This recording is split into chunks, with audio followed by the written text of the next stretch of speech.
it's just what's coming up was my, for me, just was my visit that I just made to Three Jewels, and that'll be just the second time I've been there, I think, since, surprising to me, I think they've been there a year now. So it must be more than just the second visit, but that's about all I can remember. Maybe third visit. Since the two Ajahns who have spent many years here, training here, and they agreed to settle into a new, very small monastery in Fort Bragg, which is an hour west of here. And I've received reports that they are very appreciative living there. It's a much smaller situation, just living in a house, and they have their first kuti. They're finishing their second kuti, which is attached to the house. Kuti is a small cabin or small hut, and they're getting their third kuti in just a few weeks. So at that point, there'll be actually 5 individual spaces for monastics and visiting monastics, and replacing the roof there, and so they're really settling in, and a small group of lay people have formed who are visiting and taking care of the monks and their needs around their requisites. And we're starting to send monks and monastics, anagarkas. I think David Siri will have some time up there, so it's actually becoming quite a special place. And one of the things that's so nice is that it's just an hour and a quarter away. And just visiting them, I spent most of my monastic life with these 2 monks, Ajahn and Kaspo, who's just a senior to me by 1 year, and Ajahn Titapanya was just junior to me by 1 year, so there was sort of a sandwich in between the two. And so there's a very sweet kind of being with each other that I was talking about while I was with them. I think I was talking with Kevin, who's their steward, who was an anagarka here. He's now a steward at Three Jewels, this small hermitage monastery. And it shouldn't come as any surprise that there are just times when you don't get along with people, and times then when we do.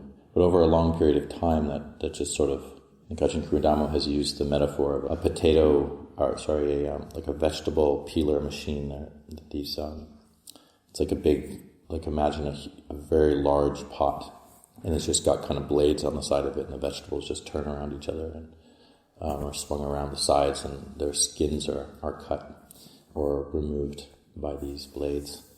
And so I'm not suggesting monastic life is like people cutting themselves, but it's just that wearing away of the toughness or the coarseness, the roughness that occurs just over time. And it's not something that I can say like I feel like I particularly worked on or put focus on, but there's just this kind of very sweet kindness that I feel towards these 2 monks, in that just that specialness of living together for many, many years and relating to a common experience that we've had together.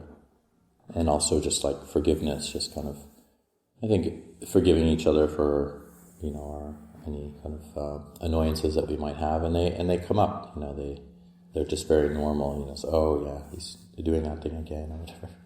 Or I would very much guess the same, how they would respond to me. But then just, it very, very soon just returns to this level of care and harmony. And I think for me, relating to that is just the specialness of the monastic life and having this common thread of the Buddha's teachings and how incredibly helpful they are for creating that sense of harmony. It's always the backbone or the central aspect of what it is we're doing. We're not harming, we're not creating harm, we're not creating complexity.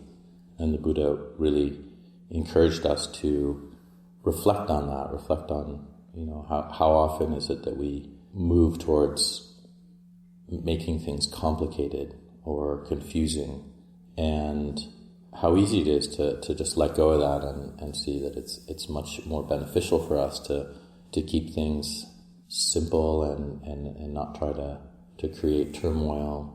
And when we're witnessing our own experience around that we might be feeling stubborn about something or we might continue to argue or express a difference of opinion with someone, and then just that reminder to us ourselves, just, oh yeah, I can drop this. This isn't important.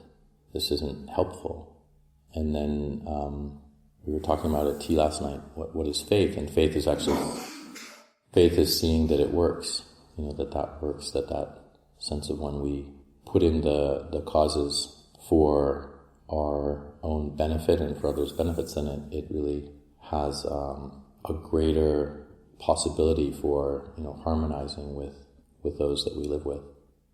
So just an encouragement to keep that in mind, just as we use our speech and our bodies to move around, and just kind of keeping in mind the benefit we can have to others, and how that's so much of a benefit as well to ourselves.